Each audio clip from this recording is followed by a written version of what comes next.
Vamos entonces con el insumo número 3 de nuestro material de apoyo. Ya les conté y dejé claro eso, que hay un material que siendo insumo y apoyo para el trabajo no quiere decir que lo vamos a trabajar todo en clase, sino que les queda a ustedes como tarea o trabajo individual. Eso hace parte también de la disciplina que hay que tener y para ayudar a facilitar la rapidez y la eficiencia del curso. ¿Listo? Bueno, entonces aquí tenemos varias homilías de Benedicto. Vamos a esta de las etapas de la revelación. Esto está en la página 21, es la mitad del documento. Este documento también está con una letra así, no sé, Arial 14, una cosa así. Entonces es muy, muy fácil. Bueno, vamos entonces aquí que nos quede bien visible. Ahí yo creo que todos pueden acompañar. Bueno. La fe. Entonces, la fe es un don de Dios. La fe es la respuesta amorosa de Dios, del hombre. ¿Sí? ¿Cómo podríamos titular esta aula? Esta aula, coloquemos credo. El conocimiento de Dios. Es que no hay solamente el conocimiento de Dios, pero a ver, creo en Dios. Listo, pongamos así como título. Creo en Dios. Vías al conocimiento de Dios y Dios se revela. Digamos, en pocas palabras podría ser eso. ¿Está bien? Bueno, entonces, ¿por qué la revelación la vamos a tomar en consideración cuando estamos hablando de la fe? Entonces, la fe es un don de Dios, o sea, de Dios viene hacia el hombre y del hombre va la respuesta amorosa a ese Dios que se revela. Pero cuando Dios se revela, no es que quede totalmente evidente para los sentidos del hombre, ¿no? Porque Dios, la grandeza de Dios va más allá de la capacidad del ser humano poder aprender, con H intermedia, aprender las realidades sobrenaturales y metafísicas, o sea, todo lo que va más allá de lo físico y de lo ponderable. Y ahí tenemos que ubicar a Dios, ¿cierto? Entonces, ¿por qué tenemos que hablar de revelación? Porque obviamente es ese auxilio que Dios le da al hombre para que se encuentre con él en medio de la realidad y de su existencia humana. Porque el hombre, por su propio esfuerzo natural, no podría llegar a un conocimiento de Dios como sí lo puede llegar a través y con el auxilio de la escritura y la revelación. Bueno, entonces dice aquí, vamos a esta primer párrafo, dice, esta revelación de Dios se introduce en el tiempo y en la historia de los hombres y llega a su plenitud ¿cuándo? ¿Cuándo llega la plenitud de la revelación de Dios?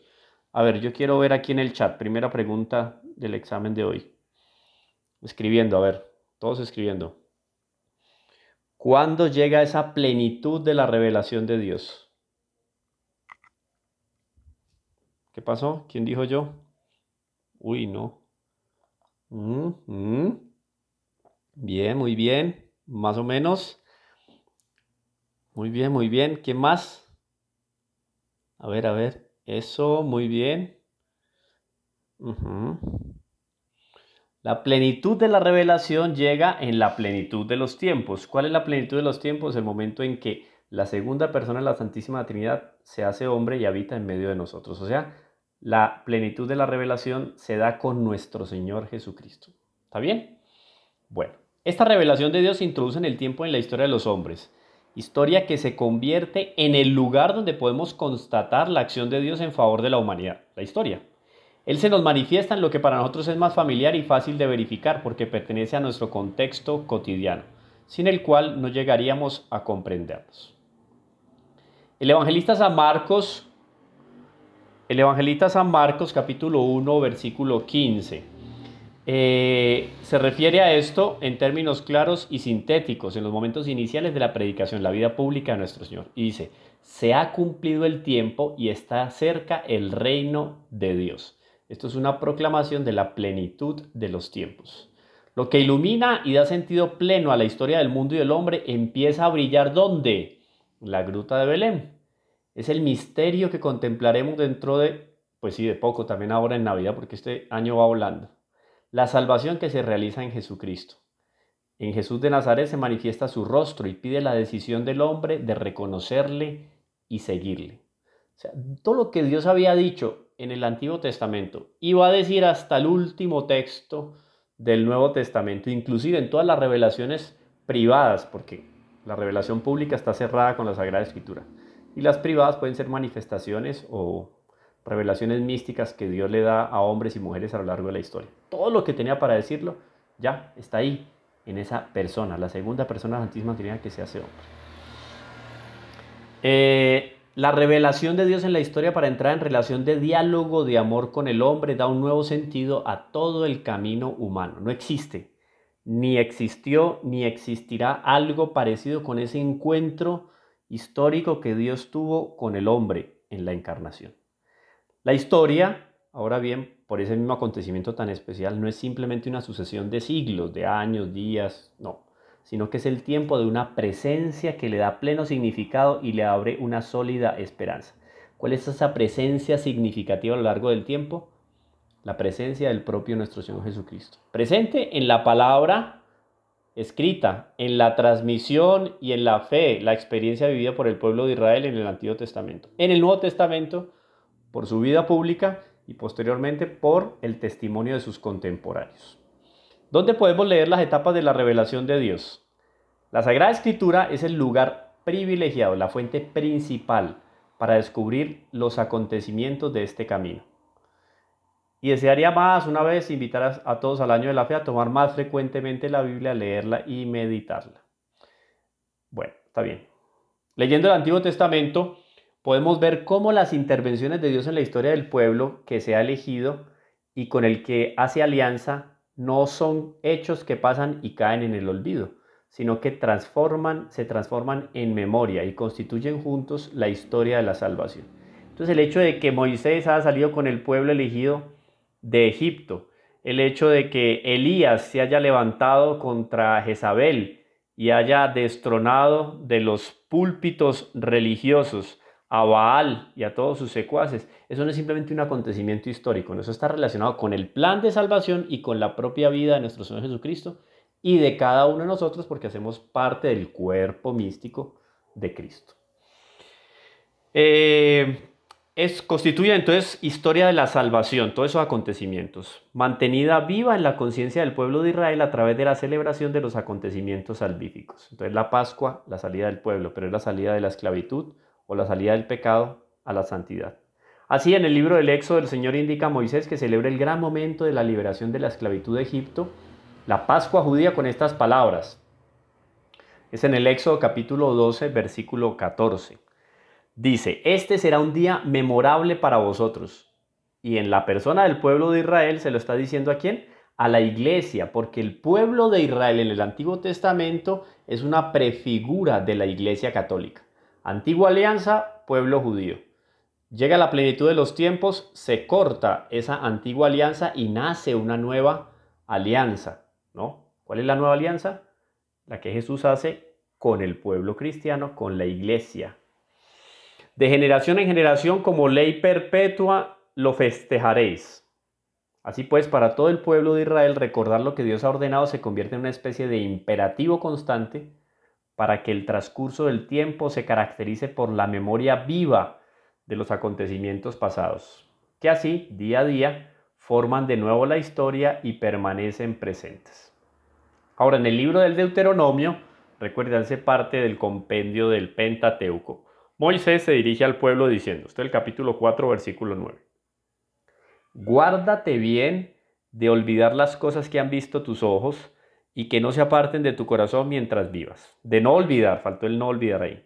Cuéntaselas a tus hijos y a tus nietos. Y dice también a nosotros, guárdate bien de no olvidar las cosas que Dios ha hecho con nosotros. La fe entonces, y esto es muy importante para lo que hemos venido conversando, la fe se alimenta del descubrimiento y de la memoria del Dios que es siempre fiel, que guía la historia y constituye el fundamento seguro y estable sobre el cual se debe apoyar la propia vida. Igualmente, y ya en el canto del Magnificat pasamos del Antiguo al Nuevo Testamento, Lucas capítulo 1, versículo 46, El canto del Magnificat, la Virgen María, que la Virgen María eleva a Dios, es un ejemplo altísimo de esta historia de salvación, de esta memoria que hace presente y tiene presente el obrar, la acción de Dios, la intervención de Dios en la vida del hombre en el plan de salvación. Nuestra Señora exalta la acción misericordiosa de Dios en el camino concreto de su pueblo de Israel. La fidelidad a las promesas de alianzas hechas a Abraham y a su descendencia. Y todo esto es memoria viva de la presencia divina que jamás desaparecerá. Cuando nuestra Señora dice, bienaventurada me llamarán todas las generaciones, está dando ahí alguna pista de la permanencia de esa palabra de Dios y de esa presencia de Dios a lo largo de la historia. Todas las generaciones me llamarán bienaventurada. Nuestra Señora no dijo algunas generaciones, no. Todas las generaciones me llamarán bienaventurada. Para Israel entonces el éxodo es el acontecimiento histórico central en el que Dios revela su acción poderosa. Terminan 430 años más o menos de cautiverio en Egipto, providencial, porque en medio de todo ese convivio con el pueblo egipcio también se empieza a formar y a enriquecer el propio pueblo de Israel. Cada que tuvieron algún encuentro con los asirios, los babilonios, etcétera, fueron tomando esto y aquello de esos pueblos para enriquecerse con los factores positivos que tenían esas civilizaciones o esas naciones. Y de ahí se empiezan entonces a estructurar como ese gran pueblo que es el escogido por Dios para que de ahí nazca el Salvador de las naciones. Dios libera a los israelitas de la esclavitud de Egipto para que puedan volver a la tierra prometida y adorarle como el único y verdadero Señor. Israel no se pone en camino para ser pueblo como los demás, para tener también él una independencia nacional. Claro, el objetivo de esa liberación no es una liberación política o social, no. Es una liberación espiritual, que era lo que más estaba en peligro ahí, de tesoros del pueblo de Israel, su fe. Entonces por eso Dios lo arranca de la esclavitud del pueblo egipcio. Israel no se pone en camino para ser un pueblo como los demás, para tener también él una independencia nacional, sino para servir a Dios en el culto y en la vida. La respuesta amorosa a Dios, miren aquí. Para crear para Dios un lugar donde el hombre está en obediencia a Él, donde Dios está presente y es adorado en el mundo. Y naturalmente no solo para ellos, sino para testimoniarlo entre los demás pueblos. Por eso es una prefigura de la iglesia. La celebración de este acontecimiento debe hacerlo presente y actual, pues la obra de Dios no desfallece. Aparece aquí en el pueblo de Israel y se mantiene vivo en la historia de la Iglesia Católica. Él es fiel a su proyecto de liberación, constantemente está liberando al hombre y a la iglesia de las situaciones adversas o contrarias al plan de salvación que Dios tiene para con los hombres. Y continúa persiguiéndolo, Dios persigue al hombre, a fin de que el hombre pueda reconocer y servir a su Señor y responder con fe y amor a su acción.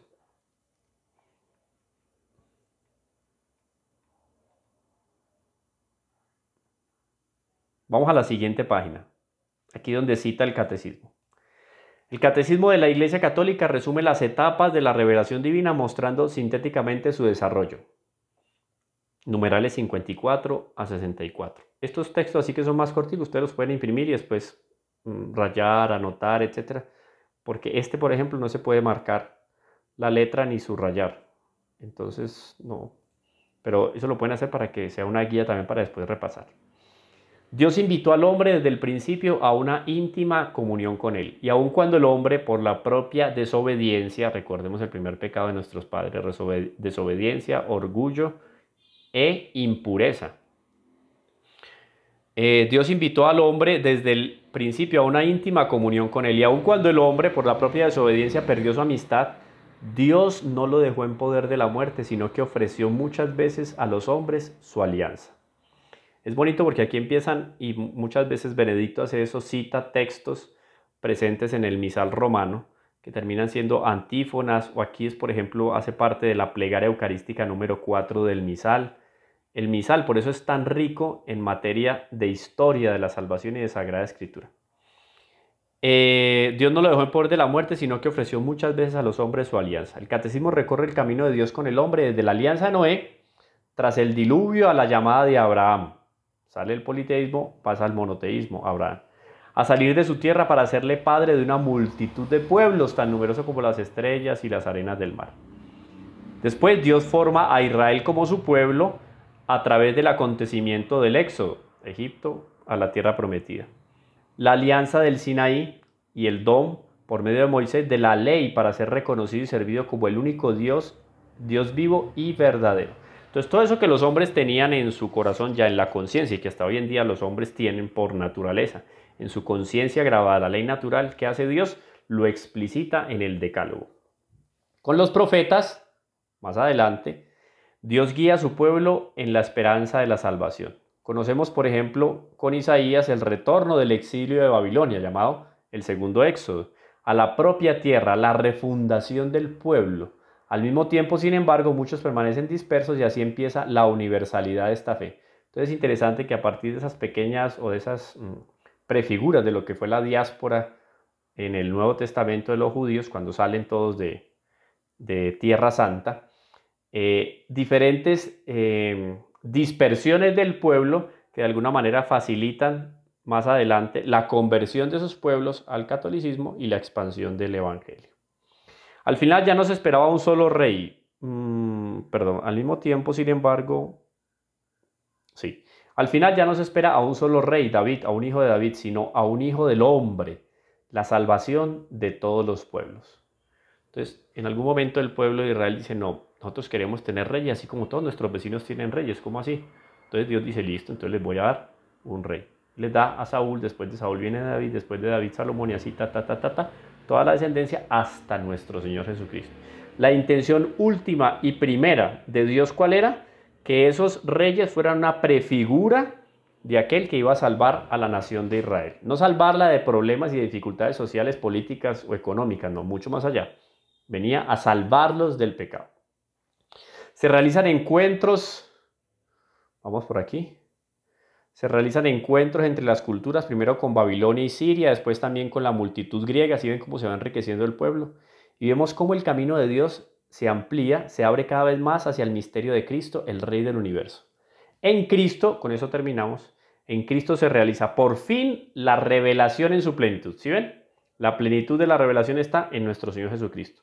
Entonces, hay diferentes etapas en la historia del Antiguo Testamento donde Dios se va revelando poco a poco y cada vez va mostrándose más y más y más y más hasta que se revela plenamente. ¿Cuándo? En ese acontecimiento grandioso del aparecimiento de nuestro Señor Jesucristo en la historia de los hombres. En Cristo se realiza por fin la revelación en su plenitud, el designio de benevolencia de Dios, aquel que da el bien. Él mismo se hace uno con nosotros, asume la naturaleza humana. Como dice Pablo, asume en toda la naturaleza humana menos en el pecado. ¿Listo? ¿Hasta ahí entendido? Esto queda de tarea, miren. ¡Tarán! Todo lo que sigue adelante. Son las otras homilías de Benedicto XVI. Miren que es, digamos que es una... Esto lo vamos a tratar más adelante, entonces no viene al caso que ahora. El verbo de Dios se hizo carne, nació de Santa María Virgen, etc. Y así vamos a ir avanzando. Track. Bueno, entonces vamos a pasar aquí. Sí, perdón. Cuando decía que habían ganado más culturas, o sea, que pues lo entendí, no sé si estoy diciendo verdad, que se facilitaba que allá en los judíos en la diáspora, todos los pueblos se fueran como abriéndose ahí, o no, o ellos seguían paganos. No, los pueblos seguían paganos. ¿Qué sucedía? A ver, con esas pequeñas diásporas, digámoslo así, de los judíos a través de las luchas y enfrentamientos que tuvieron con otros pueblos, etc. Y también de intercambios culturales, naturales. Yo, siendo judío, decía, no, pues ya no voy a vivir aquí en Jerusalén. Voy a ir a vivir a Siria o a Etiopía, no sé, cualquier cosa, ¿cierto? Y por allá me quedé. Allá sigo viviendo mi fe judía. Pero yo termino siendo una semillita donde después van a llegar los apóstoles o los discípulos o yo mismo. Puede ser que me toque por la providencia de Dios, me toque la manifestación pública de nuestro Señor y me convierto al cristianismo. Y cuando vuelvo a mi nación, termino siendo un testimonio cristiano para ese lugar.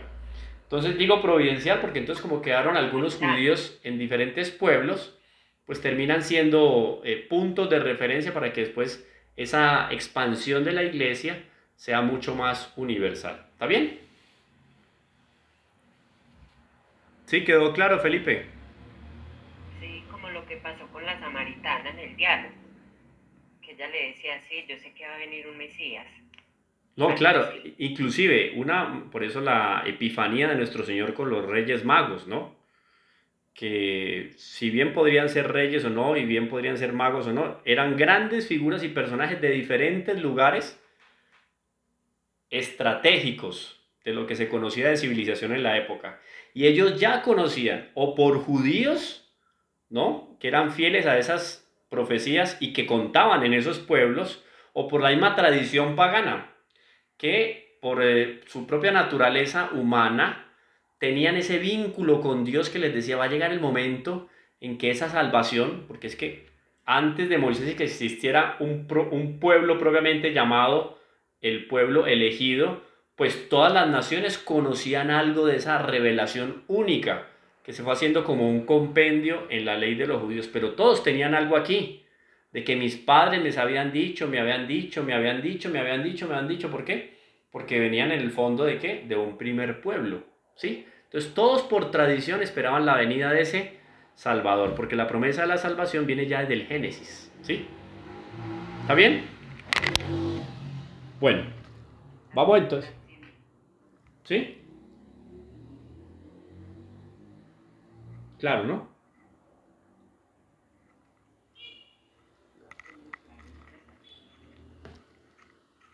Bueno, vamos acá entonces. Tenemos aquí, mm, ya, esto lo he repetido muchas veces, entonces la fe y la razón, esas son palabras de San Juan Pablo II en el documento Fides et Ratio, son las dos alas con las cuales el alma, el conocimiento, el hombre puede llegar al conocimiento de Dios en esta tierra. Fe y razón. Santo Tomás de Aquino, con esas grandes explicaciones que hizo, nos va a formular las famosas 5 vías de demostración de la existencia de Dios, ¿no?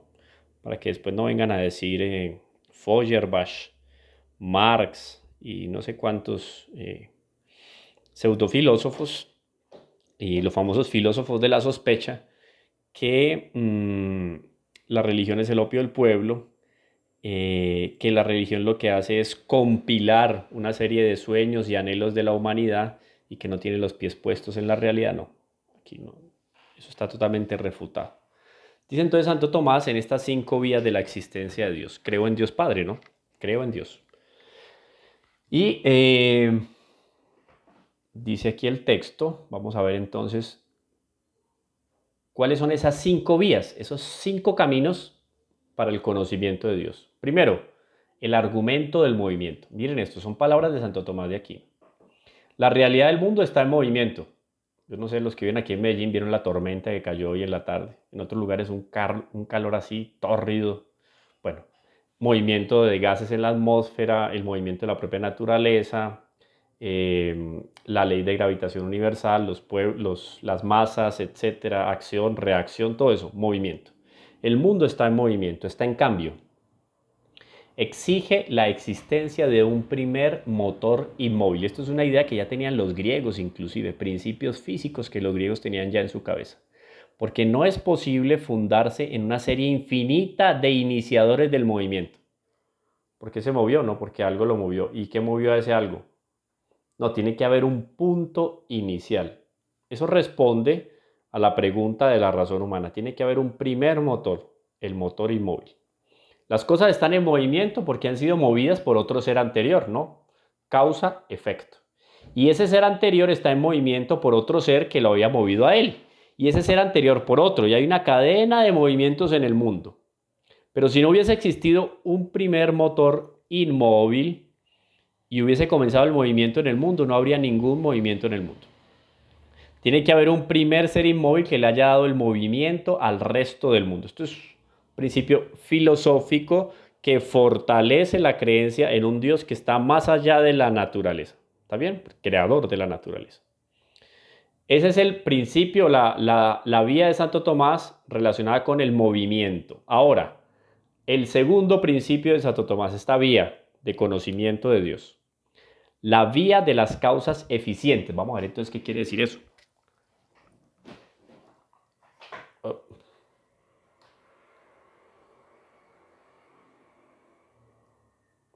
Sí. Las vías de las causas eficientes. Dice entonces Santo Tomás, las causas eficientes forman una sucesión. Nada es causa de sí mismo, sino que hoy he tenido mi causa en el anterior. Y el anterior ha tenido su causa en el otro, y por tanto hay que afirmar la existencia de una causa primera. Entonces está más o menos relacionado con el primer principio, pero es mucho más amplio, porque no es solamente movimiento. Si yo tengo mi causa en una cosa anterior y la cosa anterior tiene su causa en el anterior, tendrá que haber alguien que haya dado las causas a los demás. De lo contrario, no habría empezado nunca esa cadena de causas. Causa y efecto. ¿Está bien? Siempre hay que pensar en un primer momento que da inicio a todo lo que viene adelante. El tercero sería entonces la vía de la contingencia y del ser necesario. Nosotros somos contingentes, Dios es necesario. Vamos a ver aquí cómo nos lo explica Santo Tomás. Hay seres que existen y podrían no existir. Cualquiera de nosotros, ustedes que están ahí o yo, podríamos existir o no existir. Contingentes. Es decir, son contingentes.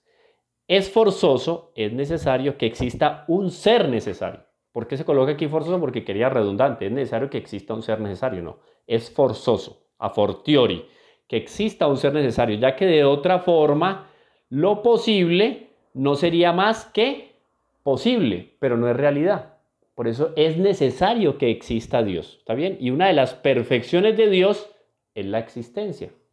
Dicho sencillamente, es decir, si todas las cosas son contingentes, son, pero podrían no haber sido. O sea, existen, pero podrían no existir porque no son necesarias.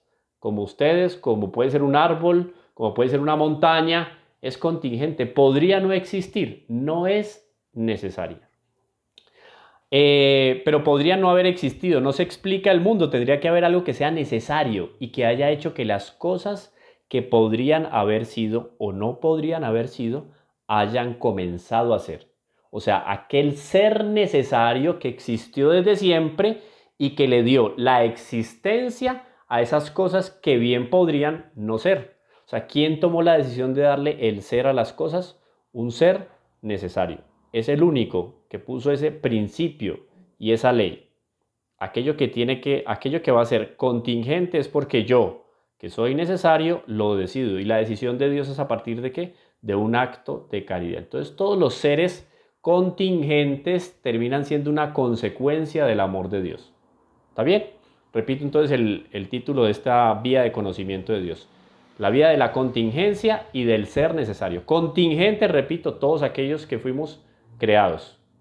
Puede ser materia inanimada, viva, etcétera, inteligente. Estamos ahí. Contingentes, que necesitamos de el otro. Y el ser necesario, único y por excelencia, Dios. Ahora, los grados de perfección. Estoy resumiendo aquí al máximo, pero bueno. Más adelante van a entrar algunos ejemplos que nos dejan más claras estos principios que nos da aquí Santo Tomás. La vía de los grados de perfección.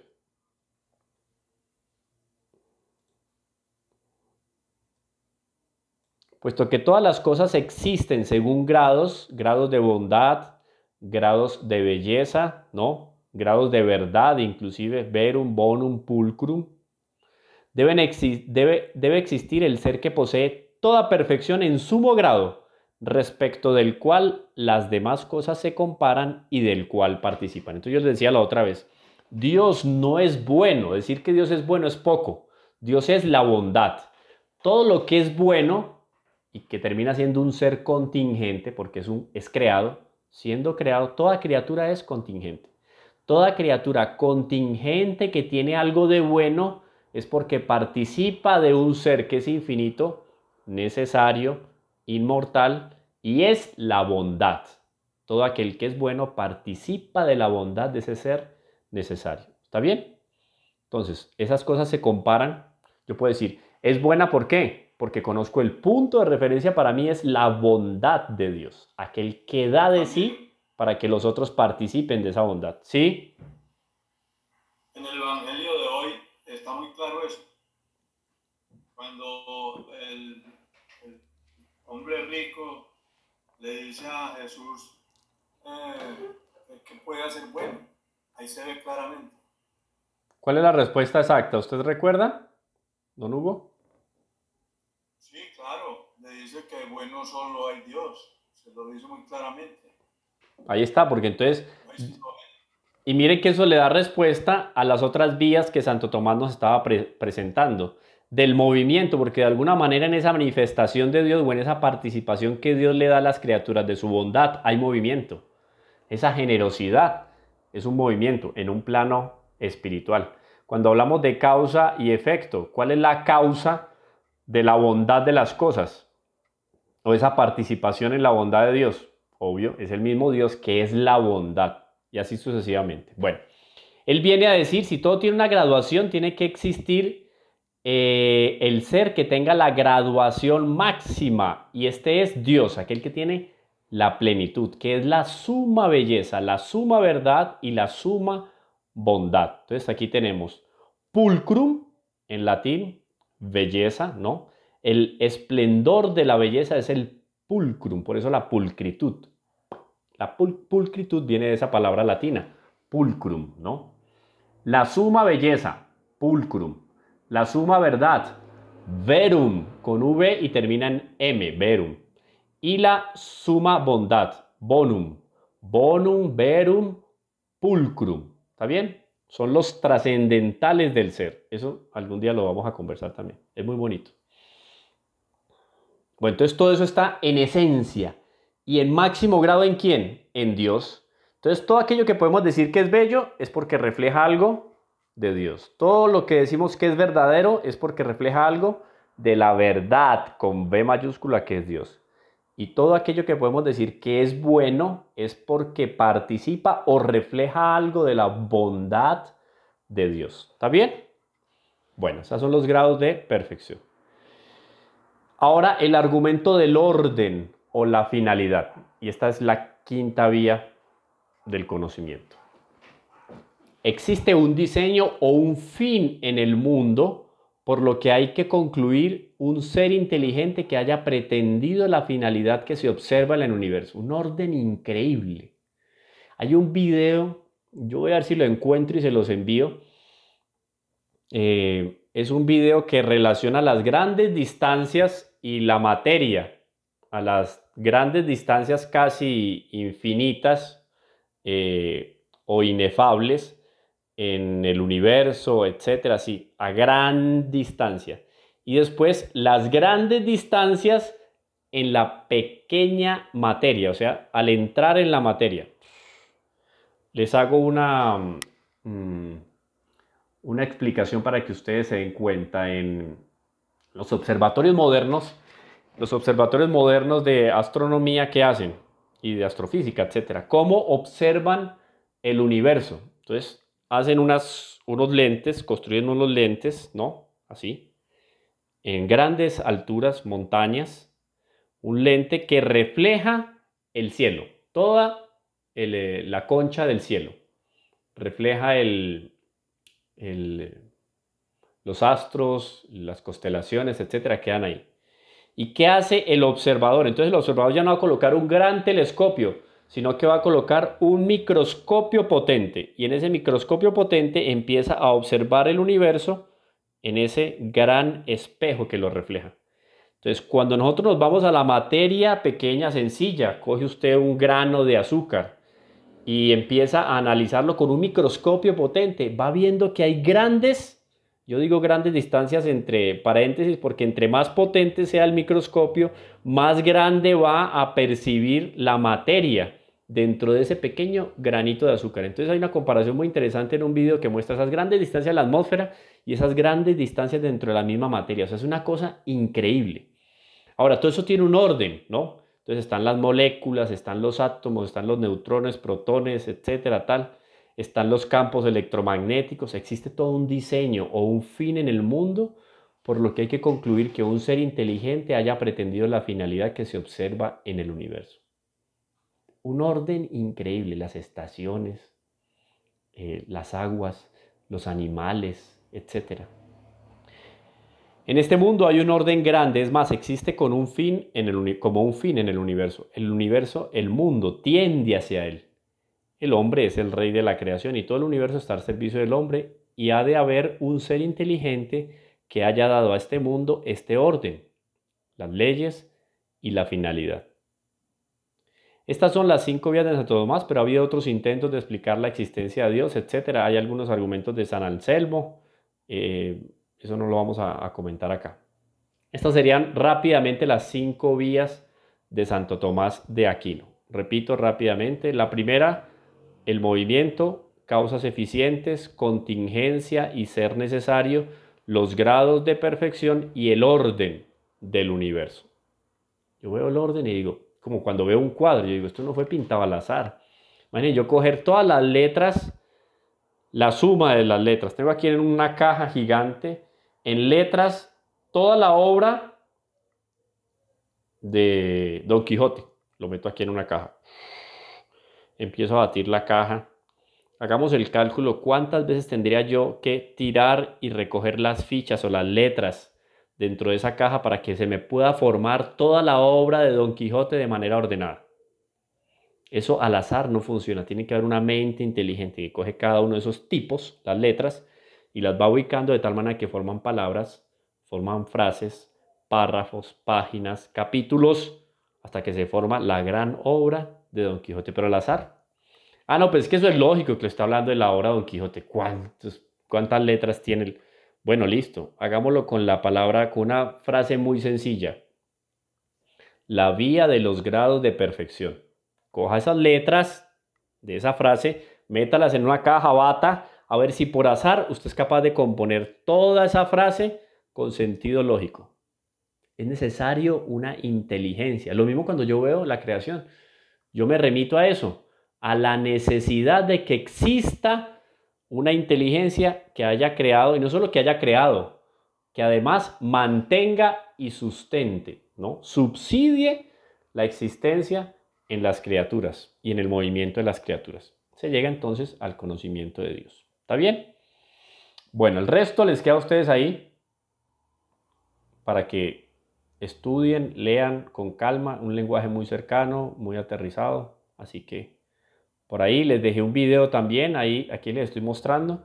Ese video es muy bueno para que lo vean sobre la teoría de Darwin. Teoría, ¿no? Porque a veces se le enseñan a uno en el colegio como si fuera una ley. Y Darwin habló del evolucionismo, pero nunca se atrevió a hablar del origen de las especies. Él en el origen de las especies no habla propiamente del origen de las especies. Él ya toma como punto de partida unas especies que existen. Y de ahí empieza a hablar de una evolución. Eso está totalmente reconsiderado y venido abajo, la teoría del evolucionismo. Pero hay un video aquí muy interesante que se los dejo para que terminen de ajustar ese tipo de argumentos que a veces son utilizados para contradecir las enseñanzas de la iglesia y la propia revelación y negar a Dios como creador. Entonces ahí se los dejo también. Bueno, vamos a nuestro insumo número 4. Vean, nos fue bien, 45 minutos. Aquí vamos a volar, así que abróchense en los cinturones. En este texto vamos a irnos adelantico porque aquí hay muchas cosas que ya conversamos.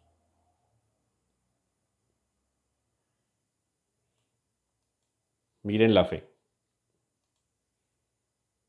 Yo les había dicho que la mejor manera de entender a Santo Tomás de Aquino es leer directamente a Santo Tomás de Aquino. Entonces, una exposición breve que hace Santo Tomás de Aquino, y es de las últimas composiciones que hace a lo largo de su vida. Composiciona esta explicación con respecto al credo, al Padre Nuestro, a la liturgia. Bueno, lo primero que es necesario el cristiano es la fe, sin la cual nadie se llama fiel cristiano. Claro, el fiel sin fe. Pues bien, la fe produce 4 bienes, y esto es muy interesante. Miren qué lógica la explicación de Santo Tomás. Primeramente, por la fe se une el alma a Dios. Todo contexto en la Sagrada Escritura. En efecto, por la fe, el alma cristiana realiza una especie de matrimonio con Dios, connubio. Te desposaré conmigo en la fe. Oseas, capítulo 2, versículo 20. Por lo cual, al ser bautizado el hombre, desde luego confiesa la fe. Cuando se le pregunta, ¿crees en Dios? Esto cuando ya tiene uso de razón. Si no, los padrinos, ¿no?, representando a aquella criatura que va a recibir el bautismo, responden. ¿Crees en Dios? Porque el bautismo es el primer sacramento de la fe. Marcos 16, 16. El que crea y sea bautizado será salvo. Entonces tenemos el bautismo de sangre, el bautismo de agua y el bautismo de deseo. Porque el bautismo sin la fe es inútil, por lo cual es de saberse que nadie es acepto a Dios sin la fe. Entonces ya habíamos hablado de eso. Entonces es posible salvarse fuera de la iglesia, sí, de manera extraordinaria es posible salvarse fuera de la iglesia, pero tiene que tener uno de estos tres bautismos, tienen que haberlo abrazado durante su vida terrena. Bautismo de sangre, bautismo de ablución o de agua y bautismo de deseo. Sin la fe es imposible agradar a Dios. Por esta razón, San Agustín, cuando comenta la carta a los Romanos, capítulo 14, versículo 23, dice, San Agustín de Hipona, todo lo que no proceda de la fe es pecado. Y escribe, donde falta el conocimiento de la eterna e inmutable verdad. ¿Cuál es la eterna e inmutable verdad? Dios. Falsa es la virtud, aún con las mejores costumbres. Entonces, yo puedo hacer, y creo que esto me preguntaron en algún momento, si no me equivoco, fue Omaris que me preguntó en algún momento, que esas personas que estaban fuera de la iglesia o que decían no tener fe, podían hacer obras y eso sumaba o traía méritos para la salvación. Eso no trae méritos para la salvación. ¿Por qué? Porque no tiene fe. Falsa es la virtud, aún con las mejores costumbres. Eso cuidan a los viejitos allá, por decir alguna cosa. A esos cuidan a los niños huérfanos de una manera increíble. Si no es por fe, con fe y en la fe, oído, no quiere decir que sea dentro de la iglesia católica propiamente, no. Con fe es con amor de Dios, por amor a un principio superior. El segundo bien, entonces, el primer bien es que el alma se une a Dios, ¿no? Es una especie de connubio de matrimonio. El segundo bien es que por la fe comienza en nosotros la vida eterna. Porque la vida eterna no es otra cosa que conocer a Dios. Juan dice en el capítulo 17, conocer a Dios, la vida eterna es que te conozcan a ti, el solo Dios verdadero. Pues bien, este conocimiento de Dios empieza aquí por la fe. Aquí, en la tierra, comienza por la fe. Para perfeccionarse en la vida futura en la cual lo conoceremos tal cual es. Ya en la vida eterna no necesito fe porque ya estoy viendo a Dios cara a cara. Por lo cual dice Hebreos en el capítulo 2, versículo 1, la fe es la substancia de las realidades que se esperan, ¿no? La fe termina siendo esa degustación, ese antever a Dios antes del encuentro con Él en la eternidad. Es esa sala, antesala. La sala sería la vida eterna. La antesala es la fe. Cuando yo voy, por ejemplo, y antiguamente se daba así, iba a visitar a un rey, a un gran noble, habían salas de espera. Hasta hoy en día se va a visitar, eso nos contaba una persona que tuvo una audiencia con el Papa, eso fue con Benedicto XVI. Contaba entonces que antes de llegar a la sala donde se va a encontrar con Benedicto, hoy en día con Francisco, se iba a encontrar con él, llegaba a una pequeña sala, ahí le daban algunas indicaciones, pasaba a una segunda sala, ahí otras, y así como preparándose, antesalas para prepararse al gran encuentro con el pontífice. La vida terrena termina siendo una antesala de la vida eterna, ¿sí? ¿Cuál es el elemento primordial en esa antesala para conocer algo de la gloria futura? La fe. ¿Está bien? Así es que nadie puede alcanzar la bienaventuranza, que es el verdadero conocimiento de Dios. Aquí con la fe vemos a Dios, sí, pero de una manera imperfecta. De una manera más perfecta o perfecta y completa lo vamos a ver en la eternidad. Si primero no lo conoce por la fe, bienaventurados los que no vieron y creyeron. O sea, esto es un ejercicio. La vida terrena, por eso se llama iglesia militante, ¿no? El militar tiene que ejercitarse y lucha contra los enemigos también para fortalecerse. Entonces esa fe se va fortaleciendo aquí y es premiada con la visión de Dios en la eternidad. ¿Está bien? El tercer bien es que la fe dirige la vida presente.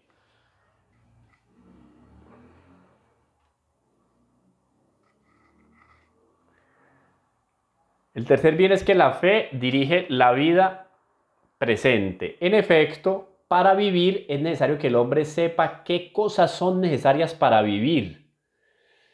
¿Qué me dice a mí qué es necesario para vivir? Y si tuviera que aprender por el estudio todas las cosas necesarias para bien vivir, o no podría alcanzar tal cosa, o la alcanzaría después de mucho tiempo. Lo que decíamos la otra vez, si el hombre se basara solamente en su inteligencia para vivir bien. Es como esa sabiduría con ese minúscula que buscaban los griegos. Buscar esa sabiduría es el buen vivir. No. El buen vivir es buscar la sabiduría, pero con S mayúscula, que es Dios. Y yo la empiezo a buscar aquí en esta tierra con la fe. En cambio, la fe enseña todo lo necesario para vivir sabiamente. ¿Sí ven? Sabiduría, sabiamente. En efecto, ella nos enseña la existencia del Dios único. Vamos aquí. Que recompensa a los buenos y castiga a los malos. Y que hay otra vida y otras cosas semejantes que nos incitan suficientemente a hacer el bien y evitar el mal. Mi justo vive por la fe. Lo repite después Pablo en sus textos. Lo cual es manifiesto, es claro, porque ninguno de los filósofos de antes de la venida de Cristo, a pesar de todos los esfuerzos, piensen en cualquier filósofo de la antigüedad, pudo saber tanto acerca de Dios y de lo necesario para la vida eterna, cuanto después de la venida de Cristo sabe cualquier viejecita mediante la fe. O sea, la fe es ese plus increíble, esa vitamina sobrenatural que Dios le coloca inclusive a la inteligencia del hombre para poder ver a Dios. Entonces, ver un amanecer, se encanta.